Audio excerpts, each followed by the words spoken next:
और यकीनन एक भावुक क्षण है। महसूस होता है कि जिस जगह पर मुझे मेरे पिता लेकर आए थे, आज एक नई यात्रा की ओर हम लोग जा रहे हैं। पर प्रधानमंत्री जी ने भी उसको भी बहुत खूबसूरती से बताया कि ये हम जैसे जो आज की तारीख में इस लोकसभा में मौजूद है, संसद में मौजूद है, राज्यसभा के भी सदस्य, हम लोग के लिए ये गर्व का लम्हा है।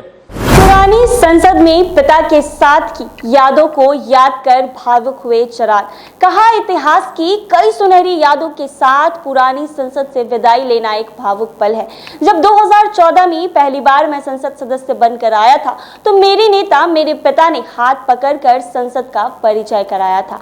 और अब जब मैं नई संकल्प और नई उम्मीद के साथ भारत की नई संसद आया हूं तो पापा की कमी जरूर महसूस हो रही है। साथ ही ये भी विश्वास दिलाता हूं कि अपने नेता के द्वारा दिखाए गए मार्ग पर ही चलता रहूंगा। जी हां, चिराग पासवान ने संसद में आते ही महफिल लूट ली, लोगों का दिल जीत दिया। साथ ही चिराग पासवान इमोशनल हो गए। क्या कुछ कह रहे हैं वो जरा सुने आप लोग। Thank you so much speaker sir for giving me this opportunity कि भारतीय संसद की 75 सालों की इस यात्रा पर तमाम सम्मान्य साथी अपने अपने अनुभव, अपनी अपनी यादें, अपनी अपनी उपलब्धियां, उसका जिक्र यहां पर कर रहे हैं।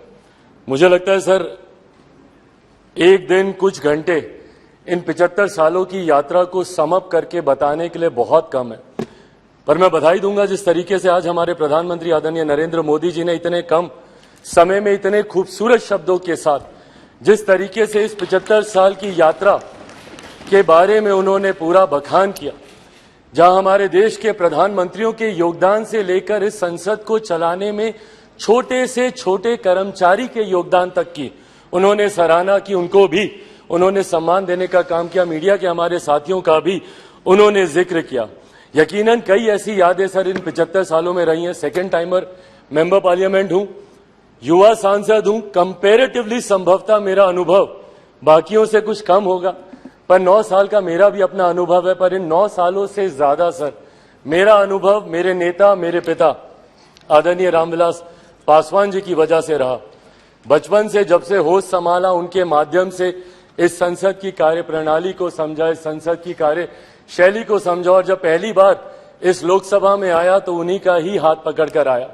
आज जब हम लोग नई संसद में जा रहे हैं तो यकीनन कई ऐसी यादें कौंधती हैं और यकीनन एक भावुक क्षण है। महसूस होता है कि जिस जगह पर मुझे मेरे पिता लेकर आए थे, आज एक नई यात्रा की ओर हम लोग जा रहे हैं। पर प्रधानमंत्री जी ने भी उसको भी बहुत खूबसूरती से बताया कि ये हम जैसे जो आज की तारीख में इस लोकसभा में मौजूद है, संसद में मौजूद है, राज्यसभा के भी सदस्य, हम लोग के लिए ये गर्व का लम्हा है।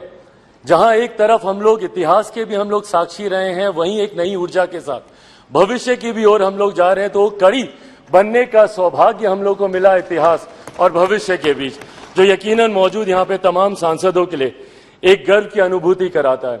सर, आज जब हम लोग यहाँ पर मौजूद हैं, यकीनन हर राजनीतिक दल के पास अपने अपने एजेंडे हैं, और एजेंडे हैं इसीलिए वो राजनीतिक दल है। हर किसी ने अपनी अपनी बातों को रखा कि इस विशेष सत्र में ये चर्चा होनी चाहिए, वो चर्चा होनी चाहिए, ये मुद्दे आने चाहिए। यकीनन सर, मेरी भी पार्टी है, हम भी चाहते हैं कि कई विषय हैं जिसपे चर्चा होनी चाहिए। मैं युवा हूं, हमेशा इस बात का मैं पक्षधर रहा हूं कि भारत में एक युवा कमीशन का गठन होना चाहिए, एक नेशनल युवा कमीशन, एक राष्ट्रीय युवा आयोग का गठन किया जाना चाहिए, जहां पे युवा अपनी तमाम समस्याओं के साथ जाएं और अपना समाधान लेकर आए। भारत एक युवा देश है, अलग अलग आयोग यहां पर बने हैं, महिला आयोग है, बाल आयोग है, अल्पसंख्यक आयोग है। ऐसे में देश में एक युवा आयोग के गठन का ये समय है, ये होना चाहिए। साथ ही में हम लोग चाहते हैं sir, women reservation bill pay भी चर्चा हो रही थी, वो भी हम लोग चाहते हैं कि विमेन रिजर्वेशन बिल जल्द से जल्द आए। आज इतनी भारी संख्या में महिला सांसद जो यहाँ पे मौजूद हैं, अपने सामर्थ्य पर जीत कर आई हैं। ऐसे में इनको किसी के सहारे की जरूरत नहीं है, बट विमेन रिजर्वेशन बिल आने से जरूर और बल मिलेगा और ताकत मिलेगी, उसका भी हम लोग समर्थन करते हैं। और साथ ही में लंबे समय से हम लोग की मांग रही है एक इंडियन जुडिशियल सर्विसेज को लेकर।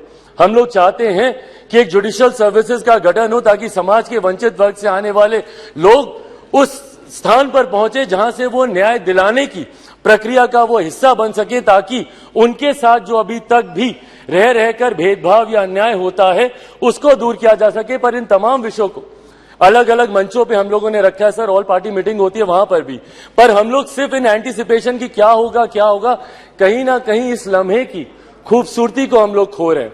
आज मैं बस यही आग्रह करूंगा कि कौन सा बिल आ रहा है, नहीं आ रहा है, पर ये जो विशेष सत्र बुलाया गया है, ये इतिहास और भविष्य को जोड़ने वाली कड़ी को लेकर बुलाया गया है। हम लोग का ध्यान यकीनन केंद्रित उस तरफ भी होना चाहिए ताकि इस लम्हे की खूबसूरती को हम ना भूल जाएं। पूरा देश नजर लगाए इस पर, देख रहा है कि कैसे हम लोग यहां से दूसरी नई संसद में हम लोग जा रहे हैं। देश ही नहीं, पूरी दुनिया देख रही है। और आज सर, जब डॉक्टर बाबा साहेब भीमराव अंबेडकर जी के बनाए हुए संविधान के आधार पर जिस तरीके से भारतीय संसद के 75 सालों का इतिहास रहा है, मैं उम्मीद ही नहीं पूरे विश्वास के साथ ये कह सकता हूं कि हमारे मौजूदा प्रधानमंत्री आदरणीय नरेंद्र मोदी जी के नेतृत्व में डॉक्टर बाबा साहेब भीमराव अंबेडकर जी के बनाए हुए संविधान के आधार पर ही हम लोग एक विकसित देश की हम लोग नींव रखने जा रहे हैं। और जो लक्ष्य है 2047 में विकसित देश के निर्माण का, उस लक्ष्य को हम लोग नई संसद से हम लोग जरूर अचीव कर पाएंगे। अंत में अपनी बातों को समाप्त करूं सर, मैं जरूर अपने क्षेत्रवासियों का धन्यवाद करूंगा। और मुझे लगता है हम सब यहाँ पर हैं भारत की जनता की वजह से, अपने अपने क्षेत्रवासियों की वजह से। मैं जमुई से आता हूं सर, मैं जमुई वासियों का धन्यवाद करूंगा। मेरे नेता, मेरे पिता अगर आज जीवित होते और यहां पर होते तो जरूर वो भी अपनी कर्मभूमि हाजीपुर का जिक्र करते। मैं पूरे अपने प्रदेश बिहार का और देशवासियों का धन्यवाद करूंगा जिन्होंने भारतीय संसद को इतना सशक्त, इतना मजबूत बनाया कि आज जब दुनिया भर के राष्ट्रीय अध्यक्ष आते हैं तो वो G20 जैसे इतने भव्य आयोजन को देखकर, जो हमारे प्रधानमंत्री जी के नेतृत्व में किया गया, उसको देखकर देश ही नहीं पूरी दुनिया बढ़ते विकसित भारत के बढ़ते कदमों की सराहना करती है। एक बार फिर से मैं प्रधानमंत्री जी का भारत को नई संसद देने के लिए उनका धन्यवाद करता हूं और यहां पर आपका धन्यवाद करता हूं कि आपने मुझे समय दिया। Thank you so much sir. तो आपने सुना चिराग पासवान ने किस तरीके से इमोशनल हुए हैं और संसद में सबका दिल जीत लिया है। ऐसे ही तमाम अपडेट्स के लिए बने रहें NBC 24 पर।